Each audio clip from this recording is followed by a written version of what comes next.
Hi guys, welcome back to the channel. Welcome back to another unboxing and review. Seems quite a little while since we've done anything like this, so it's good to be back. And as you can see in front of me today, we have got a Hornby product, and we've got it in the form of Bertie the bus. Now this is something that was actually gifted to me going back a couple of weeks ago when we visited the Folkestone Model Railway show. Check out that video if you haven't seen it on the channel before yet.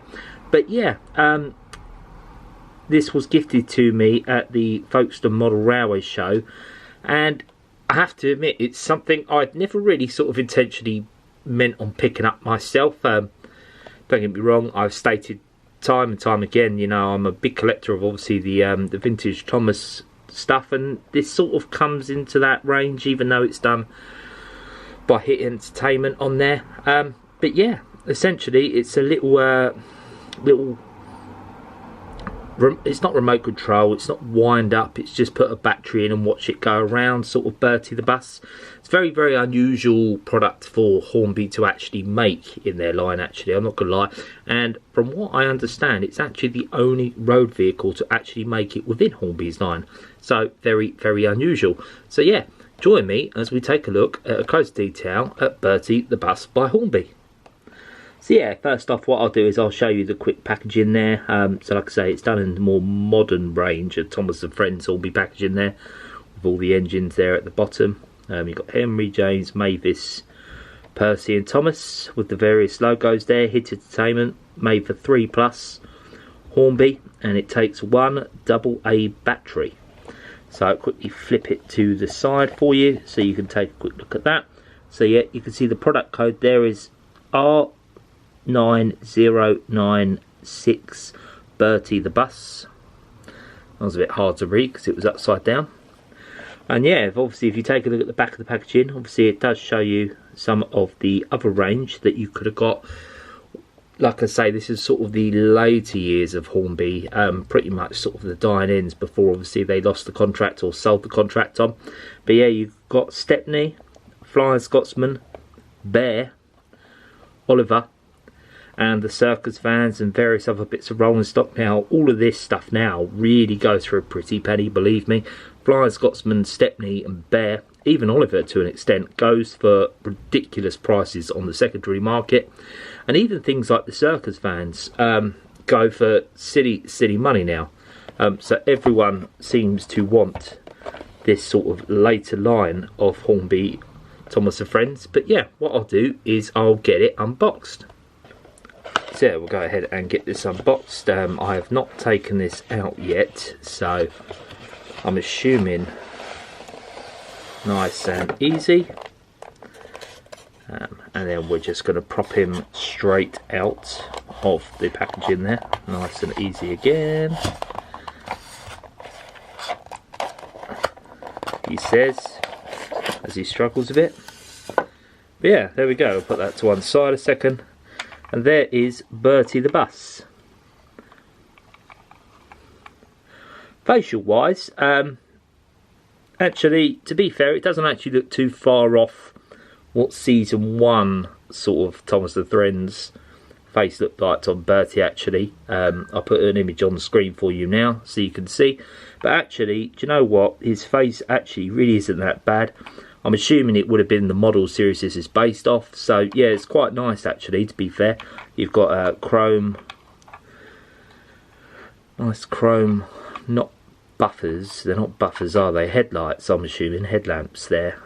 They look like buffers almost, which is a bit of a strange design choice, but I suppose that's probably what he looked like in the show.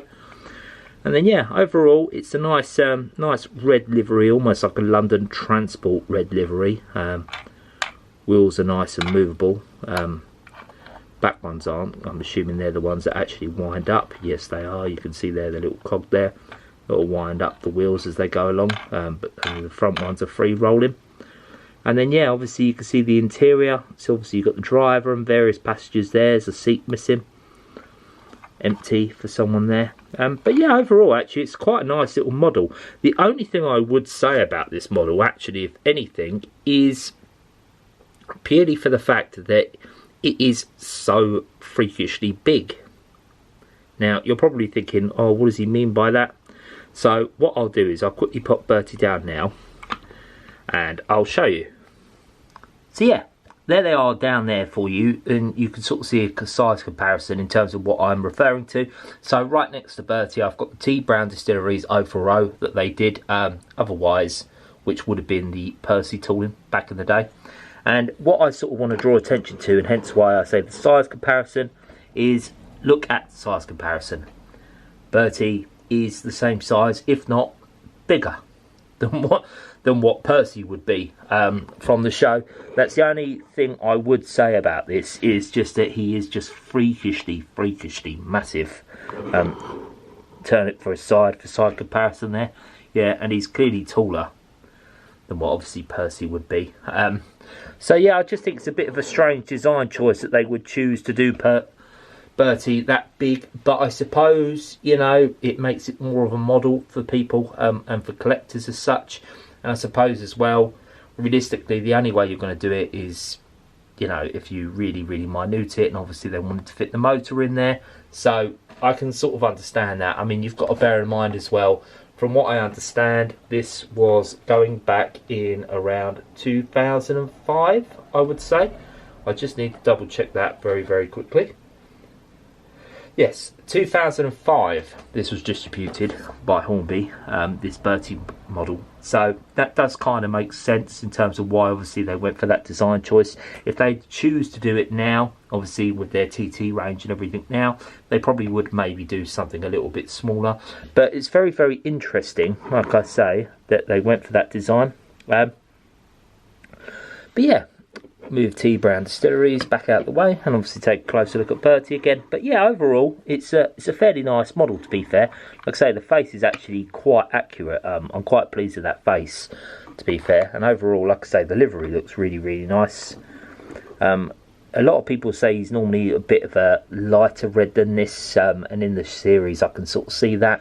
But like I say, I think they're sort of going by the London Transport sort of look for him, which, you know, looks very nice. And obviously if we take a look at the back of the model, you can obviously see there, that's the switches to then obviously turn him on and off.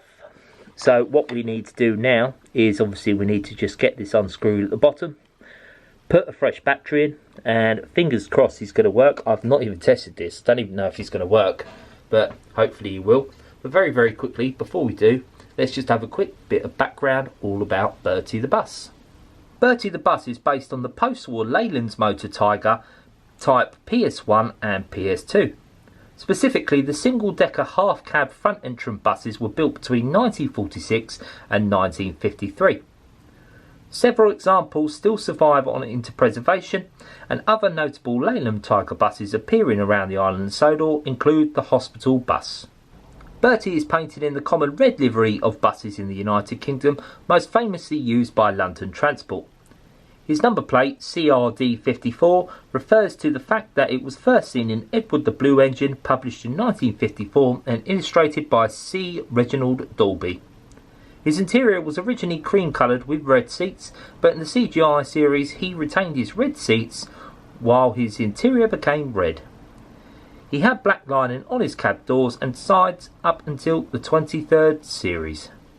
So yeah, just a bit of background there, like I say, on the character in general. And obviously, like I said, it was based on the sort of the London Transport red livery. The one thing I would state, I suppose, now actually reading that back to myself, is that, you know, no licence plate there. That really would have been a really nice touch. And like I say, it's almost like, I know they're headlamps, but they almost look like buffers, which is a bit strange. But like I say, overall, I think they've captured the essence of the character. So what we need to do now is just get this unscrewed and get some batteries in. So yeah, what we'll do is we'll go ahead and get the base of Bertie unscrewed. Hopefully it is a nice, easy transition here. I'm hoping it's going to be. He says, like I said, this is second hand, so obviously how tightly the screw was done, I can see it loosening. It's all good. There we go. So obviously screw's quite tight in there at the moment. Unscrew it a bit more. Fingers crossed it's going to come out.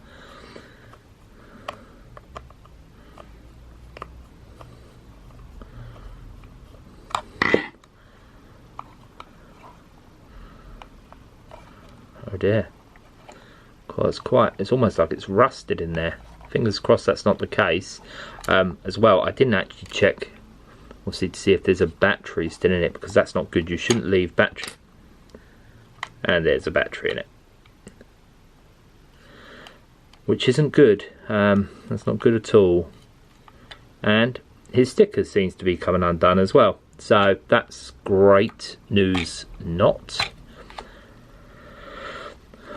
I should be able to re-stick that back on. That shouldn't be an issue at all. But let's just get this battery out of here, because now that's made me worry that obviously the battery's rust and it's no longer going to be viable to use, which is not good at all. Really not good. Get that out. There we go. And we have a fresh battery. So before I screw it up, what I'm going to do is, I think it would probably be best if I just tested Bertie now, just to see if he's going to run.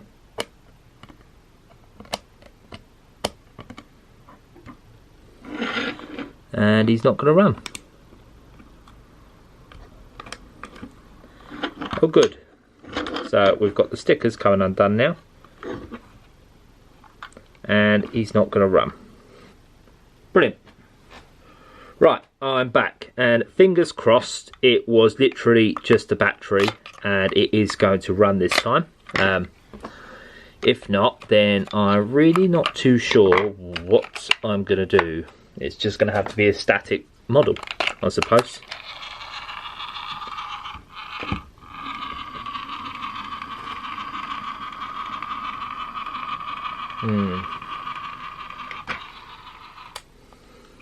That's not good though, is it? Really? That's really not good. Yeah, that's really, really not good. I'm hoping these are just dub batteries and it is going to work. If not, like I say, I'm just going to have to use this as a bit of a static model, which is a real shame. It will still make a nice static model, but it would be nice to actually be able to film it run. So what I'll do is I'll put them down and I'll be back in 2 secs. Okay, and we're back. Third time is the charm. I'm hoping I'm just being a bit of an idiot, didn't prepare for this video, and it is just the battery that is the issue. If not, like I say, this is just going to be a very nice static model. But yeah, let's just take a look and see. Oh, and he's working. Put him there. Definitely working.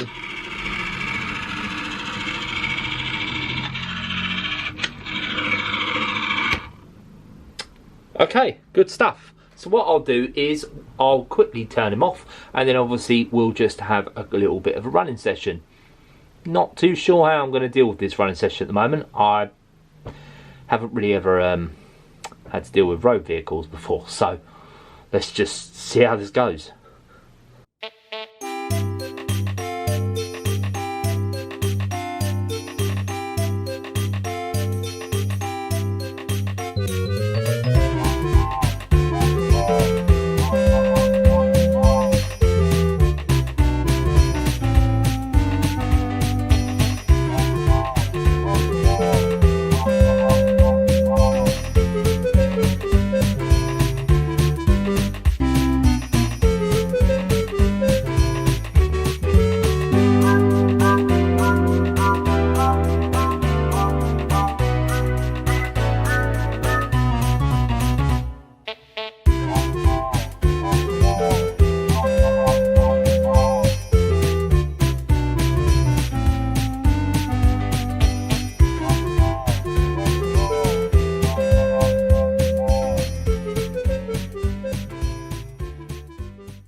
So yeah guys, that's been my Hornby Bertie the Bus unboxing and review. I really hope you've enjoyed that.